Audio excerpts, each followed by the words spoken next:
live. And at the end of the day, someone will say, and hopefully God will say, you glorified my name through your relationship. Your relationship with the people, relationship with your children, relationship with each other, you finished well. Now there's an enormous thing at the end of this sermon. I got to tell you something that maybe you've never thought of. You never thought of this. And the last thing is the sacrifice. Your relationship's not going to be good unless somebody sacrifices. Some of you adults forgot when you had a feverish brow, somebody was wiping that feverish brow. Somebody fixed you breakfast. Somebody ironed your clothes. Somebody made sure your car was running. Some of you forget in your life somebody was sacrificing. Because they sacrificed, you have the life you have now. You have the life you have now. But the ultimate expression of love, you know what the ultimate expression of love is?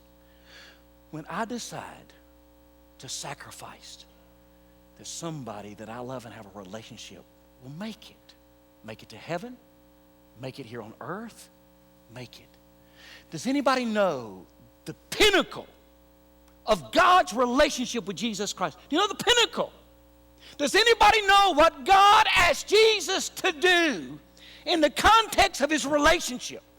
As I have loved you, as the Father has loved me, so have I loved you. What did God ask Jesus to do? To die.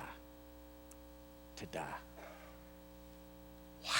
He asked Jesus to die. Sometimes we think that's nothing. And then we find Jesus in the Garden of Gethsemane clawing the ground and saying, God, I know that we've talked about this. For 3 years I've had a ministry coming to the point of dying. Are we sure about this? Are we sure that this is our purpose? Are we sure that's why I'm here? If we're sure this is why I'm here, then I'm willing to die. Because so everyone can be saved. Can I ask you a simple question about your relationships that you have? Do they have a purpose? Are you sacrificing something substantial, but you're sacrificing something substantial so something substantial can happen? You know what? You know what's so hard for so many people? I hear this in a lot of the arguments that I hear. It comes in this statement. It normally happens with somebody's hand on their hips. And for what? You ever heard that statement? And for what? Normally preceded by I wash clothes, I mowed grass, I work hard, et cetera, et cetera, et cetera. And then they say, and for what? And what they're meaning, what's the purpose? What's the cake? Because there's no icing right now, there's no joy in it. I'm wondering what the cake is. Because if there's not cake, if there's not truth, if there's not trust, then why am I going through the pains of it? If I'm not making a difference in somebody's life. If somebody's not going to go to heaven because I preached, I'm going to stop preaching. If lives are not going to be changed because I'm preaching, I want to stop preaching. How about you? I mean, you Sunday school teachers who teach? Why do you teach? I mean, really, let's ask the question, why you stand up and teach? If you don't got the conviction unto God, let somebody in my Sunday school class, they find Christ. Then why teach? Moms, why do you get up early? Why do you have devotions with your kids? Why do you share Christ and carry you about? Why do you do that? If they're not going to go to heaven, not going to be godly people, then why do it? Can I just tell you something? I'm saying to you, y'all are talented and wonderful people. I could not be prouder than the graduating seniors in our church. We got some substantial graduating seniors in our church, and I'm so proud of them. But if you don't have a purpose and a goal worthy of your intellect, then why do it? If what you do is going to fall all apart anyway, then why start in the beginning? But if you're serving God, you're looking to have relationships, you're looking to have relationships that are saturated with the love of Christ, then I say to you, go for it. Go for it. Pull out all the stops. Give it all the energy you've got. Be all you can be. Love God and love your family with all your heart. Go for it.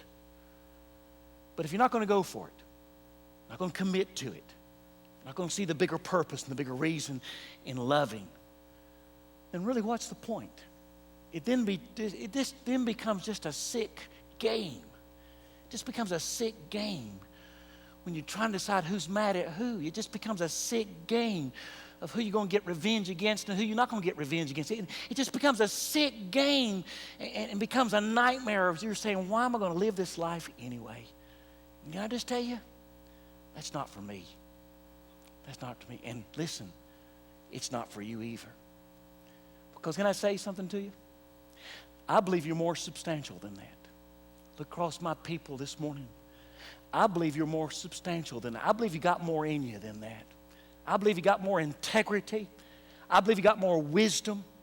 I believe you got more legacy behind you, more truth in your heart than to live that way and to die that way. I believe you're people of integrity. I believe you're people of godliness. I believe you're people that love the Bible. I believe you're people of prayer. I believe you're people that want to make a difference in this world. But some of us just got a little off course. We just need to make a course correction this morning.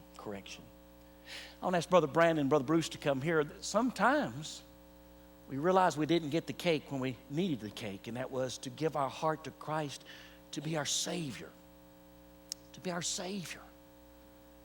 Maybe you need to begin there this morning, take them by the hand and say, I don't know Jesus as my Savior.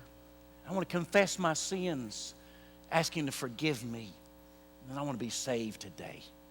Maybe this morning you say, Pastor, we're wondering, we're so wondering, and we're adrift in our family, my life, etc. We need a church to link our heart with so we can take on a purpose and live through the church, a purpose to see lives changed. Maybe you need to come tell these men that we want to become a part of Langston Baptist Church. Maybe this morning, personally and individually, you want to come about this altar and you want to say, Lord, I want to end well. I want to love well. I want to have a healthy love and a healthy relationship cause me to end well for the glory and praise of Christ. And this morning I want to say that to you, and in my heart of hearts, I want to make a course change. As we stand to come, would you come? Individually and collectively. Maybe you need to bring your family. I don't know. Where are you? But as we stand together, God, I want to love substantially. I want to have a relationship behind my love.